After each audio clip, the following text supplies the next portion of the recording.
The Supreme Court has reserved judgment in the appeal filed by Kano State Governor Yusuf, challenging the verdict of the Court of Appeal and the State Election Petitions Tribunal, which removed him from office. The five-man panel, led by Justice John Okoro, reserved the judgment after parties adopted their brief on argument. On November the 13th, the Court of Appeal upheld the verdict of the tribunal. In its ruling, the appeal court agreed that the judgment of the tribunal ruling that the fielding of Yusuf was in breach of the electoral law, as he was not qualified to contest that election. The tribunal in September nullified the victory of Yusuf, the candidate of the New Nigeria People's Party, in the March 18 governorship election, while affirming Nasiru Gawuna of the All Progressives Congress as the duly elected governor of Kano. And following Trust TV's investigation on kidney racketeering, the federal government said that kidney traffickers would face the full wrath of the law. Reacting to a 3-month investigation by the Trust TV team, the Federal Ministry of Health on Wednesday said medical practitioners and others involved in kidney trafficking will be punished.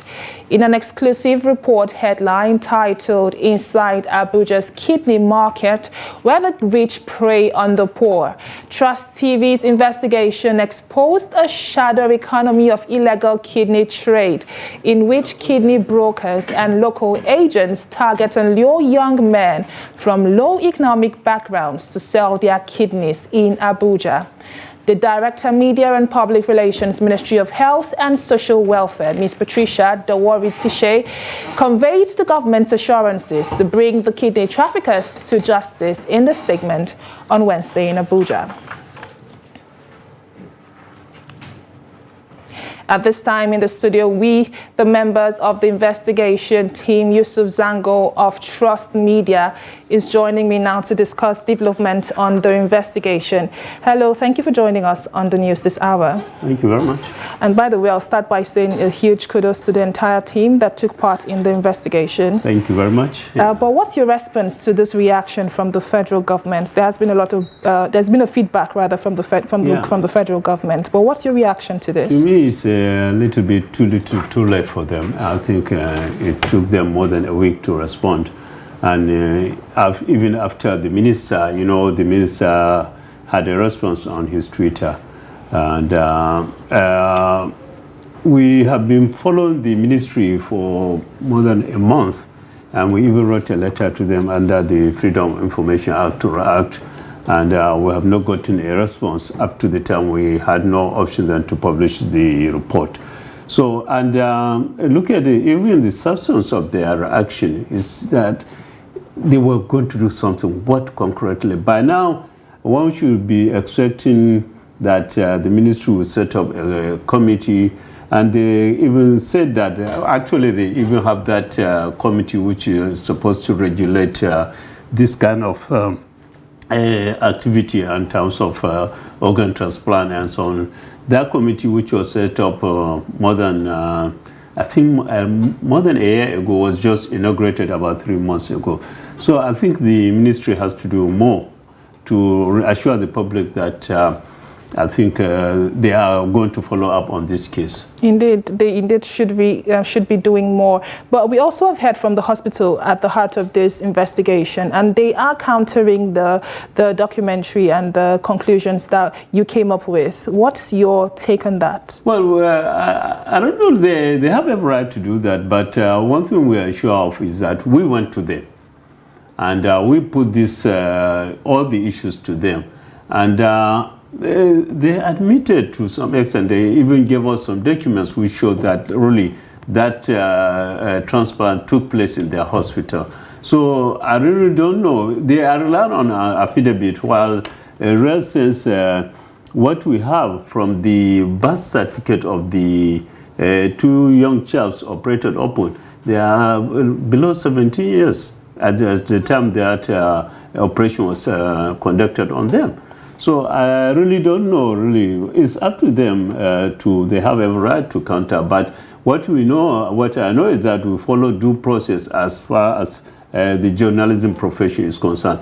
We had an allegation against them, we want to seek for their reaction, which they reacted, and it was reflected in our story. Well, speaking of due process, which you rightly pointed out, are there any plans to follow this problem or this issue legally? You know, maybe charging the appropriate culprits to court, or what next? Well, it's not for us. For us as journalists, we have done our job.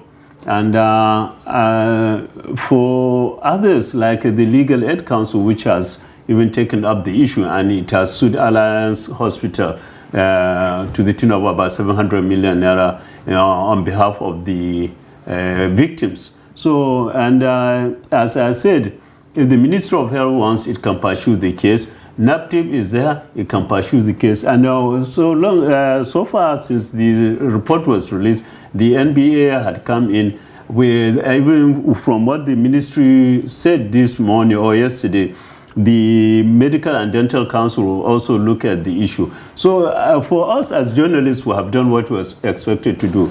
And it's left for regulatory agencies or the victims who feel cheated to take up the issue. Well, good to know that the appropriate authorities are at the in charge of this issue now. Like you rightly mentioned, the NBA and some other authorities are looking into it. What remains is, I think, the NAPTIP, that's the agency in charge of trafficking on individuals. We haven't had much from them since the report. We understood that Legal Aid Council had written to them right from the time they got information about this activity. Thank you, Yusuf Zango, a member of the investigation team, for speaking with us this hour. Thank you. And away from that now, the federal government has made good its transportation waiver promise to Nigerians this festive season and has listed participating companies and routes for the scheme. The Solid Minerals Minister Dele Aleke, in a press conference in Abuja on Wednesday, said the presidential intervention of a 50% slash on road transport is a demonstration of President Bola Tinubu's commitment to the welfare of the Nigerian and easing their movement this Yuletide season. And hours after the move, a presidential aide, Bayo Onanuga, listed the transportation companies for the scheme and their route. And according to him, GIG, that is God is Good, Chisco Transport, Young Shall Grow, God Bless Ezenwata, and Area Motors are the participating companies.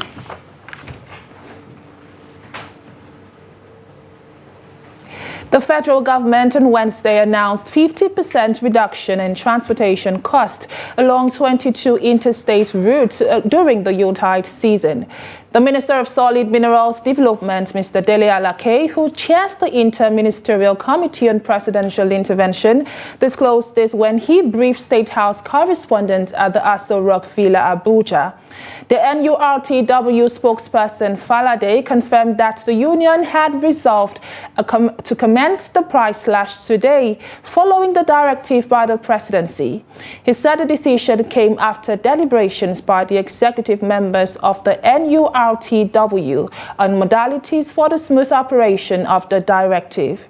And while reacting to the development, the head of information of the NLC, Benson Upa, said the government is putting the cart before the horse.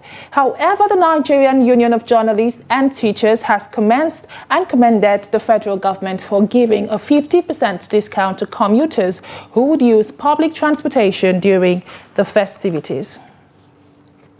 And earlier, we had Trust TV's reporter Ado Musa, and he had this to say. When I visited the two motor parks, one for the Benue State government and one for the Plateau State government, that is Plateau Riders and Benue Links. At the Plateau Riders, an official told me that they are yet to act upon with the directive simply because the state government has not waded into it. They have not been communicated. He also said that the fact that the organization, that is the motor park, belongs to the government, virtually all the business activities, particularly that has to do with traveling, it is private-owned business. So even if they are going to act upon with the directive, they are waiting for the government to at least come in and then explain to them how they will go about it, so that at least they will quickly implement. And when I went to the Benue link, an official also told me that he believed that this particular directive does not include Benue Link simply because they have not been communicated yet. So this is the situation at the moment. And when I spoke to some passengers, even though I was not able to speak to many of them, but I was opportune to get one, he told me that at the moment, somebody who is traveling from Jos to Yola normally paid 6,000 naira, but today he paid 8,500 naira. Honestly, there is traffic because even at the station, you see passengers complaining that there have not been a sufficient vehicle to convey them to their destination. When I also inquire about that particular situation from an official, he also told me that because of the high in price of petroleum, that is what now prevents many motorists to come to the station for the services. Joining us now via Zoom, we have Ajibade Praise from Imo. Hello, Ajibade. Can you give us a situation report of the implementation of the federal government's directive in Imo State? Has it come into effect? Well, I would say to an extent it's coming into effect because earlier I visited about 2 of the 5 transport companies that was actually stipulated within this southeast region, which is the God is Good Motors, the Young Shall Grow, the Area Motors, and Chisco. I was there earlier on today, and they confirmed to me that yes, such directive has been given to them, and there is a circular, circulating most of their terminals across the federation. That a lot of plans is in gear to ensure that that policy is being carried on. They are firmly that yes, the federal government has really waded in, and they are fully ready to comply with it. What I could not get was if it has started and if any passenger at all has benefited from it, because as at the time I went, no passenger was on ground. Most of them have traveled. Most of their movement is done very early in the morning, and I was unable to get any of the travelers when I got. But the management told me that yes, indeed, there is a policy like that. They've been briefed, and already their organization has given directives to all their terminals to comply to it. Maybe in the long run, maybe later on, maybe starting from tomorrow or next, we may start getting some positive testimony in that regard. But I am curious, have you been able to interact with, say, travelers, road users? And if you have, what are they saying regarding this initiative?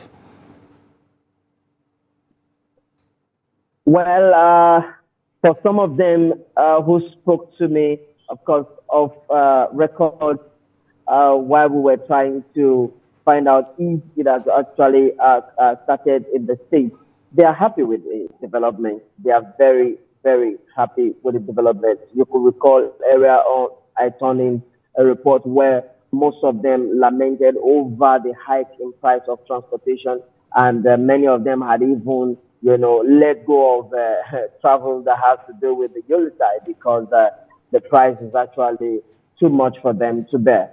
So this coming their way, it's very, very much a comforting one for them. Well, we understand that this season of the year is usually synonymous with lots of traveling, but I'd like for you to speak about Imo particularly. What is the volume of traffic across the motor parks?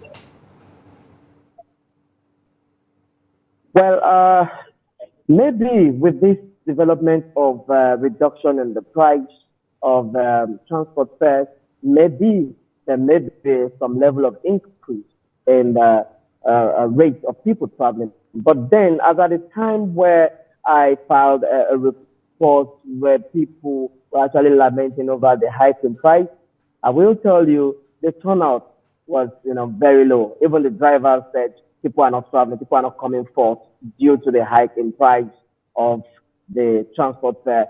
Some of them who even come with the intention to travel, on getting there, when they notice how high the transport is, they turn back.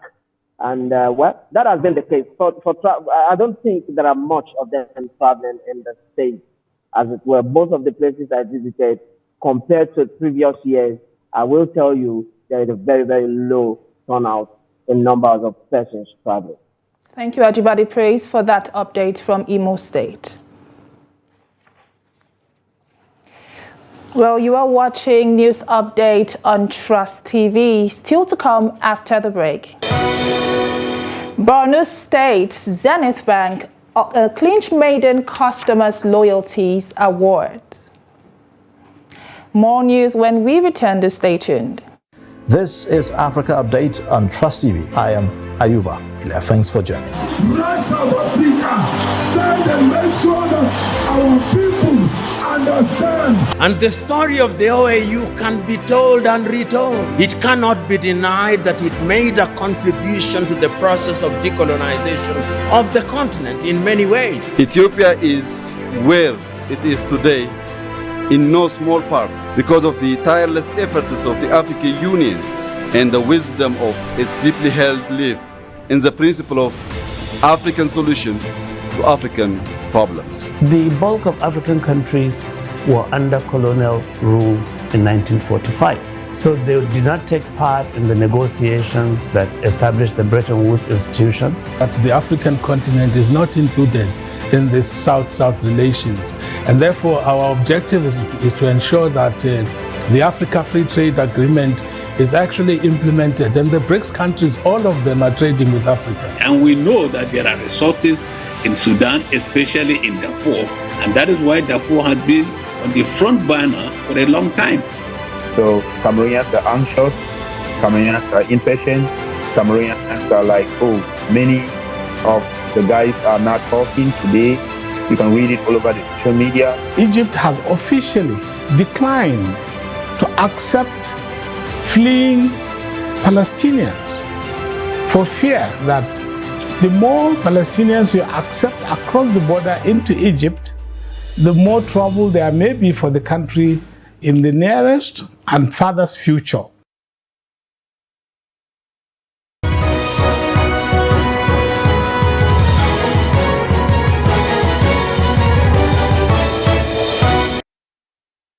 Welcome back, and if you're just joining us, this is the news update on Trust TV. Here is a recap of our top stories. Supreme reserves judgment in Kano governorship appeal hearing. And federal government to take action on organ harvesting after Trust TV's documentary. The remains of a former Chief of Army Staff, Chris Ali, was laid to rest at the National Military Cemetery in Abuja on Wednesday. In his remarks at the funeral, the Minister of Defense, Mohammed Badaru, who represented by the Chief of Defense Staff, General Christopher Musa, said the former Chief of Army Staff achieved significant influence on professionalizing and repositioning the Army to be a force to reckon with in both regional and global scenes. The Chief of Army Staff, Taurid Lagbaja, said the late Ali had demonstrated passion and devotion to duty throughout his lifetime, which was characterized by love for country and service to humanity. The Army Chief said Ali exhibited an unrivaled sense of duty and dedication to service, and his love and passion were evident in all he did. Kogi State Governor Yahaya Bello, Chief of Defense Staff General Gabriel Musa were among the dignitaries that attended the funeral. Ali, a retired Major General, died at the age of 79 in Lagos on the 19th of November. He was Nigeria's 15th Chief of Army Staff from 1993 to 1994 under the late head of state, Sani Abacha. He also served as the military governor of Plateau State from August 1985 to 1986 during the military regime of President Ibrahim Babangida, as well as interim administrator of Plateau in 2004 under the civilian administration of President Olusegun Obasanjo. Borno State Government in Northeast Nigeria and Zenith Bank Nigeria PLC have emerged maiden loyal customers of Media Trust Group for the public and private sectors for 2022 and 2023 financial year. The winners alongside awardees in the long service, integrity, innovation and excellence categories were unveiled at this year's 2022 Long Service and Chairman's Award night at the company's corporate headquarters in Abuja. Trust TV's Shafiu Suleiman reports. Behold, here comes the maiden awardees for the Chairman's Loyal Customers Award 2022-2023 and their exceptional and captivating profiles. The Integrity, Excellence, Long Service and Innovation awardees were next to receive their various laurels. I can't win this alone, we all won it together and I'm very grateful, but I feel very elated and happy that hard work really pays. The award came in what I would like to describe as unexpected, because I came to the hall not expecting that I would win. But alhamdulillah, I won and I'm happy. It's something that is amazing. And it's just like telling us that to sit up and to not let any stone unturned in terms of any aspect of human endeavor. Earlier speaking on behalf of the Board of Directors, as Chairman, Kabir Yusuf speaks on the imperative of the annual recognitions despite the current economic realities in the country. Against the trend in the economy, we have actually even tried to improve the salary of especially our junior staff. I think Hajia knows this. We have tried to improve allowances for traveling. Maybe this is something you don't know. We just took the decision. We are still trying to do small things that we hope will make life a little easier for you. So in spite of the difficulties, we want to show that we appreciate. This is your company. If we don't succeed in what we are doing, all of us will be worse off for it. Company directors, members of the executive management, staff, awardees and other well-wishers were at hand to witness this year's Media Trust Awards night, which ended with a sumptuous dinner. Shafiu Suleiman, Trust TV News, Abuja. Borno State Governor Babagana Zulum has announced 7 pilot communities for his administration's irrigation plan that aims to key into the National Food Security Initiative of President Bola Ahmed Tinubu. The 7 irrigation schemes are to be sited at Bio in Dikwa, Jafi in Kwaya, Baga in Kukaya, Logumani in Ngala, as well as other areas within the Mafa and Baya local government areas. Governor Zulum, who made the announcement on Wednesday in Mafa, stated that the initiative was to key into President Tinubu's renewed hope agenda to ensure food security in Nigeria. And during the visit to Mafa, Zulum inspected facilities including fully solar power free-flow deep aquifer boreholes with a 30 liters per second discharge capacity and about 2.4 million liters capacity F dam. Governor Zulum also assessed the Mafa waterworks aimed at addressing the shortage of potable water in the town. The Mafa mega waterworks have a combined 400,000 litre capacity surface and overhead tanks. Zulum ordered the reticulation to provide easy access for residents who hitherto travelled far distances to fetch water. And now to foreign news. An Oklahoma judge has exonerated a man who spent 48 years in prison for a murder he didn't commit, the longest known wrongful sentence in the U.S. Glenn Simmons, 70 years of age, was freed in July after a district court found the crucial evidence in his case that was turned over to his defense lawyers. On Monday, a county district attorney said there was not enough evidence to warrant a new trial. And in an order on Tuesday, Judge Amy Palumbo declared Mr. Simmons innocent. Simmons served 48 years, 1 month and 18 days in prison for the 1974 murder of Caroline Sue Rogers during a liquor store robbery in an Oklahoma City suburb. And Simmons was 22 years old when he and his co-defendant, Don Roberts, were convicted and sentenced to death in 1975. The punishments were later reduced to life in prison because of the U.S. Supreme Court's rulings on death penalties. And now to sports news. The NPFL title holders Eyimba were held to a 1-1 draw by Rangers in a thrilling Oriental Derby contest in Aba on Wednesday. The hosts took control of the game early on, confining Rangers in their own half. Finidi George's side took the lead through Chijoke Mbauma in the 12th minute. Mbauma now has scored 5 goals for the Aba Giants this season, and Eyimba failed to add to their advantage, allowing Rangers to earn a share of the spoils late on. Kazim Ogunleye slotted home the equalizer in the 87th minute after having a short save by Ojo Olorungleke 2 minutes earlier. It was Ogunleye's 4th goal of the season for the Flying Antelopes. And elsewhere, Doma United returned to winning ways following a 1-0 victory over Heartland at the Pantami Stadium. And Nelson Abiam scored the winning goal 3 minutes before the break.